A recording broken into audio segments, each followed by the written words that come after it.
Hello and welcome to the Story Behind the Stories, your weekly look at the pages of the Neepawa Banner Press.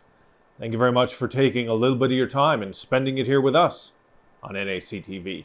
I'm Eoin Devereux with the Banner Press, welcoming you to this first December edition of the program, joined this week by Joshua Jackson. Josh, good to have you here this week. Hello, Eoin, and let me tell you, every time I come on here, I feel like I complain about the cold weather, and that's no different today. I hate it. Why do I live here? Yes. It's so cold. Yes, but this week you actually have validation behind it, because it got chilly. It got quite a little spicy and chilly out there with the snow when it arrived. We'd been holding off winter for the most part pretty well, I thought. But this week, when Mother Nature decided, yeah, you've had your fun, now let's get serious. It's true, and I know I can't even complain because I know we haven't even got to minus 40 with the wind chill yet, and that's going to be a whole other journey. So, I'm just over it. It's December at least, only a few more months, and we'll be back into some warmer temperatures. Well, most definitely, I can say that you have weathered the elements literally for our front page this week, because on this week's edition of the Neepawa Banner Press, we have some pictures that you can see on the front page from the Neepawa Santa Parade, put on each and every year by the Neepawan District Chamber of Commerce. This year it went as well, and you were out and about for the festivities. I was the eye in the sky. I was not in the sky, though. I was the heartbeat on the street, and I was out there at the parade. And let me just say, I love a good parade. Parades are so great, and I was worried coming into this because I feel like parades are a little bit of a dying art. You don't see them happen as much. And is there enthusiasm from the community? But Neepawa showed up and showed out. There were a lot of floats. I think it ran for at least 20 minutes to half an hour, which is very impressive considering it's nighttime, it's cold, and it's dark. So just a big kudos. It was great seeing the business community, local organizations like the 4-H Bells and Bows, Rotary Club out, and just a lot of businesses. So just a hats off to a good parade. I would absolutely love to see the momentum of this go into a summer parade because Eoin, I've learned something from this job. I've learned two things from this job. Number one is that I absolutely love a good parade. And thing number two, this is a true look at the story behind the story here. Something that I learned. We're still learning. Me specifically, I learned how to take photos in the dark. Did they turn out great? No, I could have done better, and I can admit that. But it's interesting still, even though I might seem like I'm a professional, and I guess by some standards I am a professional, you can still teach an old dog new tricks, which is what I'm learning. So it was a great parade and a great night. Most definitely. And this year, from the bits and pieces I've heard, not just from Josh, but from other people in and around the community, is this year's parade did have a different feel to it. It felt as though, to the general public, that there were more floats out there. There was more work and effort put into making them dazzle, and that the parade itself was much longer. So you're not just imagining it for yourself, Josh. From the sounds of things, it really went over well. So it's going to be interesting. If you were able to get out there, you can always give us a call or reach out to us via email and give your perspective on the parade. Or if you weren't able to get out there yourself, check your local listings. I am more than sure that there's going to be something right here on NACTV in terms of showcasing the parade. If you weren't able to be out there with your family yourself, you're still going to be able to celebrate it in some way, shape, or form. That's why it's always important to check your local listings to see what's on right here on NACTV. But this is the first parade you were out for a while, because obviously you'd been working in other communities and all that. How long has it been since you'd been to a Neepawa parade? I graduated here in 2016, so probably around 2016, because I think the last parade I was in, it was for, we will talk about this organization later, but it was for the Beautiful Plains Community Foundation. They have a mascot, and I remember wearing that mascot and having to walk the parade. That was cold, and I remember that vividly. So I'll say 2015, 2016 was the last time that I had witnessed a Neepawa parade, not including the wonderful Filipino Heritage Parade in the summer, which was great as well. Neepawa does good with parades. And Eoin, I would just Well, interesting you bring that up then. You said it was about nine, maybe 10 years ago. That would have been the 20th for the Beautiful Plains Community Foundation, which means this year, doing math, it'd be the 30th, wouldn't it? Yeah. Okay. So the weird how I come with milestones for the Beautiful Plains Community Foundation, but a beautiful segue here, Owen, and I know that you were doing that one intentionally. I make this up as I go along. No, this is all winged. Oh, I know. It's all winged from me, too. But it was a beautiful segue, and you got to give credit where credit is due. Owen did raise a real good point, but our Beautiful Plains Community Foundation is actually celebrating 30 years this year. Now, it was some very sad news hearing that their banquet had to be canceled due to lack of interest, which sucks when you're hosting a banquet, but we still want to give the time to celebrate them. So they have been around for 30 years, and they have funded over $3.4 million to local projects spanning from health, education, recreation, culture, and community development. Chances are, if there's something really nice and really great in this town, there is a big chance that the Beautiful Plains Community Foundation is behind it in funding them and making these happen. So the foundation was formed in 1993 after the Thomas Sill Foundation invited communities to consider creating local foundations, and it took off from there and just do such amazing work for the community.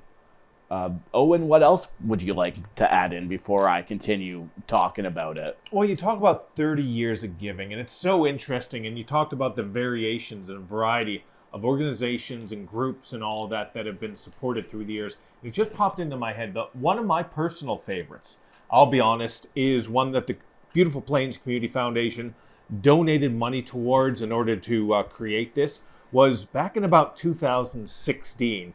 In and around the time you were in that costume, maybe a couple months before, the Beautiful Plains Community Foundation actually sponsored and donated support towards the then Neepawa natives for their third jerseys. And I bring this up because it's a little special to my heart, because those third jerseys were actually completely and utterly 100% designed by yours truly. And again, at the time, I'd just come into town and was trying to help the team in any way. I was a member of the board, and I always remember talking to the team. It's like, guys, you need to change the jersey slightly. And it wasn't any sort of affiliations towards indigenous culture or anything like that. That became a thing a few years later. My mindset was, you look exactly like the Chicago Blackhawks, and you can't make money off that. You can just buy a Chicago Blackhawks sweater and wear it to the natives game. It looks pretty much the same. So we did this completely new design, but that took about $5,000 to put together. And, well, I don't have that money. And I like the team, but I don't like them $5,000 worth, I'll be honest with you. But the Beautiful Plains Community Foundation saw that and saw that it created something of interest for Neepawa. So they stepped up and they put the money in there. And they had the sponsorship patch on the side there. And the team wore them for about 2 years. And this is a stupid thing. I never actually got one of those jerseys. Oh, no. If I'd been, I never thought, but I never grabbed up one of my own. So if anybody on eBay sees one of those third jerseys, you let me know, because I got to steal one of those away and put it in my collection. But that's a perfect example of some of the things that they support. But it's so much more than that. And they've done it for 30 some odd years. Mm-hmm. Yeah. That's, just very, very great work that they do. And I'm going to leave you off a quote from this story. I had the wonderful chance to sit down and talk with the executive director of the Beautiful Plains Community Foundation, Melissa Grinheim, but I'm going to leave you with this quote from her, because I think it speaks to the magnitudes of the foundation. The success of the Beautiful Plains Community Foundation is entirely rooted in the people of the community. Every donation, large or small, has helped shape the community we enjoy today. As we look ahead, the foundation remains committed to honoring that trust, supporting local needs, and ensuring the Beautiful Plains region remains a vibrant, welcoming place for generations to come. I think that perfectly encapsulates all the good stuff they do. You may not even realize it, but chances are something that you have used or you have seen in this community has been funded and has been made possible by the foundation. From a simple jersey that Owen designed that was absolutely beautiful, to upgrades to the care home, the hospital, just taking a look around at our parks and green spaces. The Beautiful Plains Community Foundation definitely does a lot for this town and this region. 30 years of giving and hopefully 30 plus more. Let's shift gears now. We're going to get a little depressing here. We're going to get a little deep, a little dark on here because we got some reports coming in from the RCMP.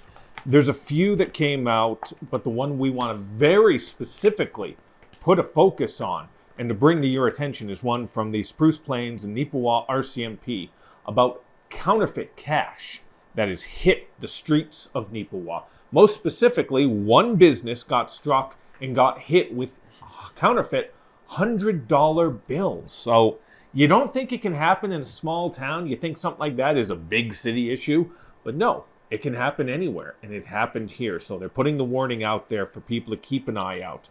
And it's so interesting, just sort of, they sent out a memorandum and some pictures of the counterfeit currency. If you want to see, that's why you've got to pick up a copy of the Neepawa Banner Press. We have it in this week's paper, and we will have it on the website, I'm sure. And if we don't, we're going to have it on the RCMP page there. They'll have something to show you the differences between real money and this fake stuff that came through. But Josh, let me throw to you on this. I mean, what was your perspective on this when you first heard?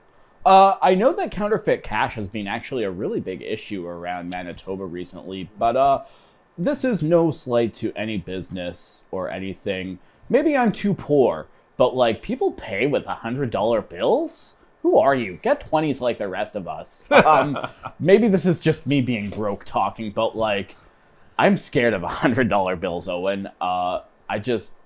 I don't know. I think there's too much risk, and like I said, too rich for my blood here, Eoin. Well, again, I mean, let's talk a little bit about this. This is a generational thing to a degree, and I don't want to get too deep into this swamp because I don't want to offend anybody. Of course. But quite honestly, and I can say this because she's my mom, so I can say this, and I love my mom. But when she goes shopping, she always goes to the ATM and she always gets hundreds. That's just the way her generation sort of purchases, that purchasing power. She rarely, and by rarely, now that I think about it, never uses a debit card to pay. She prefers to pay in cash. And a lot of people of that generation prefer to do it as well. Me, I'm more in the middle of that. Sometimes I'll pay with cash. Sometimes I'll primarily pay with the debit card, but it was instilled into my head, always have a couple bucks on you. Mm-hmm. And that's sort of in my mindset. But you're a younger generation, and you have lived through an entire generation, and an entire life, as it were, without physical contact with money for the most part. It's not sort of seen the same way an old head like me is. Yeah, you make a good point. And I remember a few years ago, I forget when this was, but it was within the last 5 to 7 years. There was that big global outage where a big internet system went down or something, and a lot of people couldn't access their cash or access their card. And I was one of those schmucks who didn't have any cash. Like, I wanted to get a nice lunch that day. Did I probably end up cooking? Yeah, because like, it was just funny, the things I wanted to do. I'm like, oh, I can go do this. I'm like, oh, the debit cards aren't working. You don't have cash. So I do get the benefit of cash. This is not me being anti-cash. This is just me being broke and not having $100 bills in my life. But I would like to turn it and talk about, maybe you're a business owner. What should you do if you, he's busting them out over here. No, not hundreds. I swear, not hundreds. I was going to say. Only like tens and whatnot. So, but you know. Brag about it, Eoin. $10. Ooh, Mr. Richie Rich here. Mr. Moneybags. You're buying me a Tim Hortons coffee. But maybe I'd just like to give some advice. Maybe you might have a $100 bill. Maybe you might be a business owner that doesn't know what to do if the situation comes. They give some great advice. You can politely refuse the note and explain that you suspect it might be counterfeit. You can ask for another note just to compare them. Advise the person to check the note with the local police, or inform them that there is possible suspected counterfeit money. And remember, above all, be courteous. Remember that the person in possession of the bill could be a victim and actually doesn't realize that they have a counterfeit bill. That is a very valid point there, and actually brings up something in terms of when we were putting the page together. Originally, the cut line I put in there is I put in the word suspect, but then I thought about it and I instantly removed it to person. And the reason I did that is we don't know if the person, and that picture of that individual is in the paper with the story. It was released by the RCMP. We cannot say with certainty in any way, shape, or form that this is a suspect. As Josh said, that this is someone who did it with forethought or malice behind the action. Who knows? That's why the investigation has to take place. So we'll see how this plays out. We'll see if it happens in any other areas in or around Neepawa. It'll be interesting to see what occurs over the next week or two. Yeah, exactly. It's interesting because some of these counterfeits are really good too. Like, we're talking like hard to tell the difference. So just make sure you're being diligent with your money, checking it. And honestly, if you suspect that maybe you do have a counterfeit bill, call the police. They're not there to hurt you in this case. They're here to help you deal with your money. But that's just a little slice of what can be found in this week's edition of the Neepawa Banner Press. We do distribute around Neepawa, in Minnedosa, in Carberry, and in Brandon as well. Plus, you can head on down to neepawabanner.com, where we have our news online as well. Now, you know, when we talk about money as well, there was some money that was brought in over the weekend here in Neepawa. Most of it, if not all of it, I think, was valid money. And it was a lot of it in the terms of just over $4,000 for a special event that went on. It was a partnership between Neepawa Rhythm, Yoga and Spin Club, the Manitoba Junior Hockey League, and the Neepawa Titans. It was a fundraising event to help cancer initiatives. And in terms of what they were able to do, they did this big event on Saturday. It's interesting. I went to the Titans game, and which of course you can see right here on NAC TV.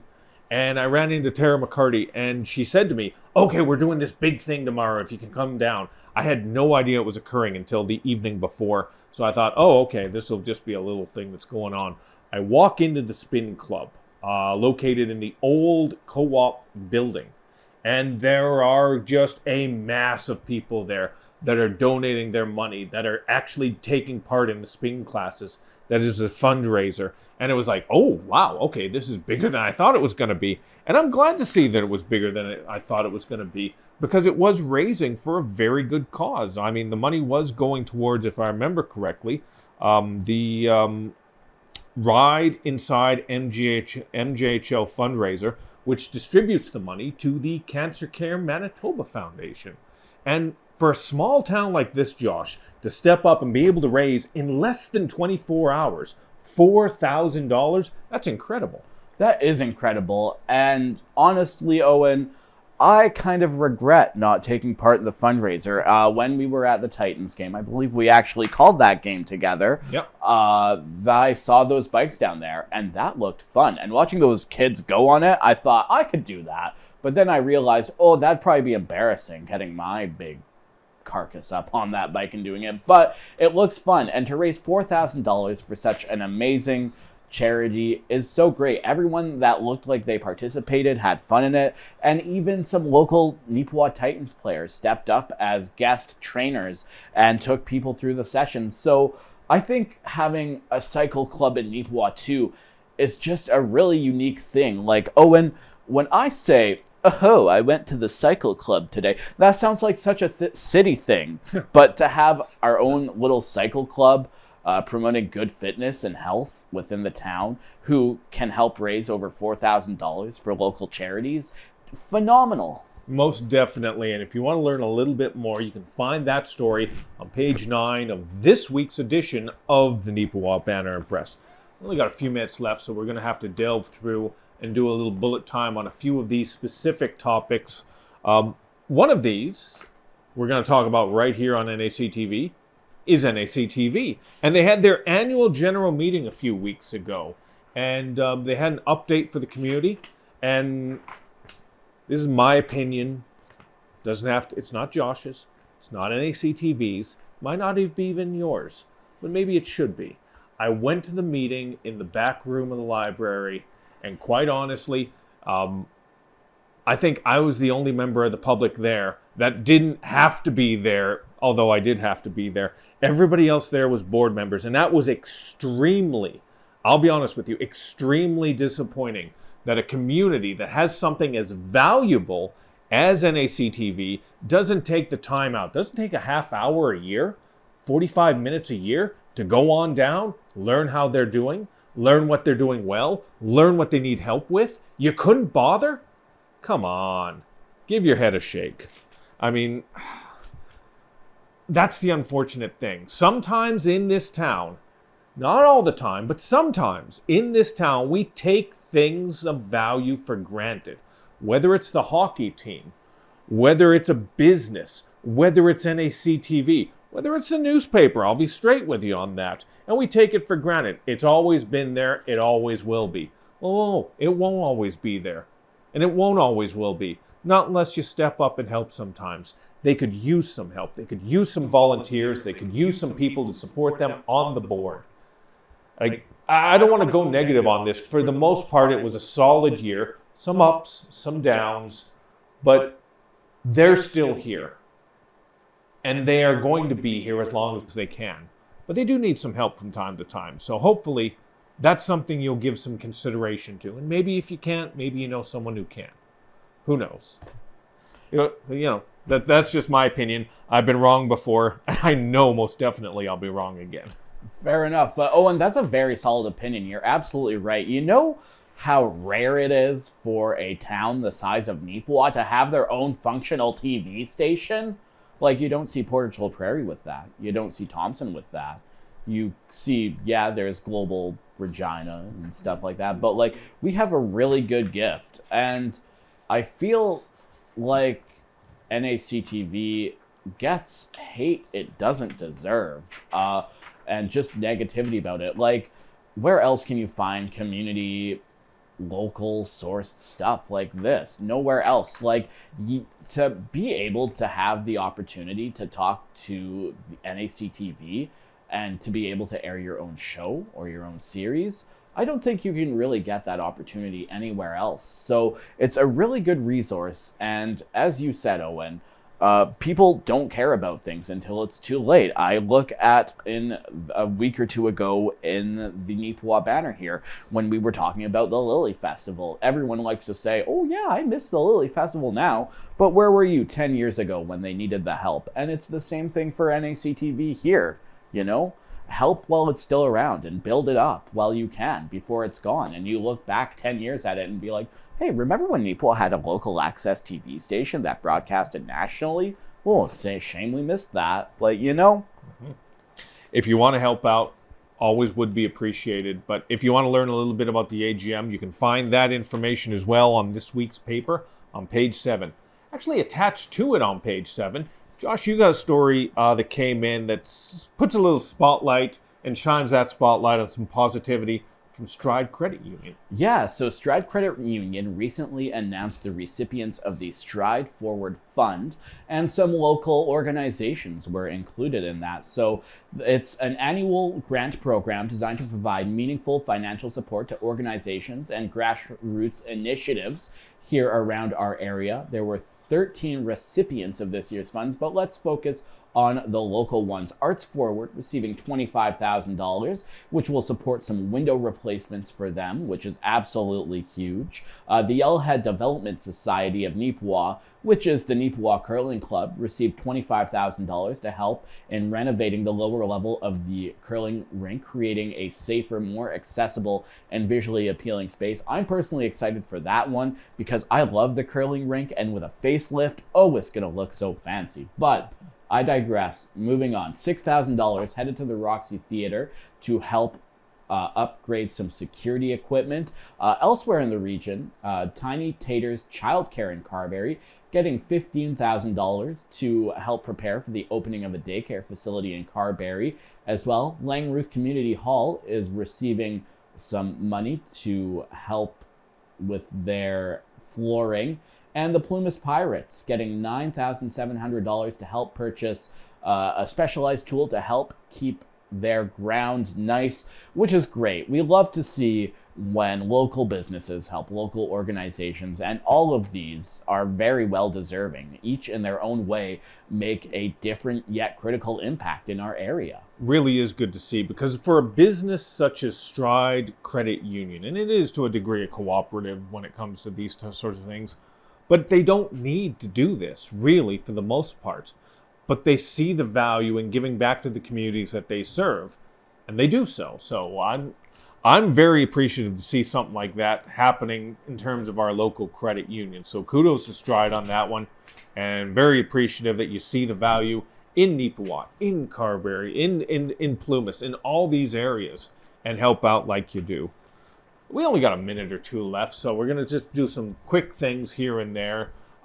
That's why it's always important for you to pick up a copy of the paper and see for yourself all the different things that are in there. We could be talking about the Neepawa Titans and how they seem to be doing everything, especially winning in dramatic fashion as of late. Like the game you talked about where we did the broadcast. They really came out clutch in that game against the Blues, didn't they? Yeah, the Titans have been playing some amazing hockey so far. Last night's game against the Portage Terriers, the Titans found themselves down by 3-0 at the first period. They ended up losing 4-6 because of an empty net goal, but for them to claw back and be tied and to trail by 1 into those dying minutes of the third period, absolute phenomenal game, and this team definitely has heart this year. Most definitely. Another local team we'd like to give a little shout out to is the high school hockey team, the Tigers. They recently participated in the largest hockey tournament in all of Western Manitoba, the annual Victoria Inn in Brandon.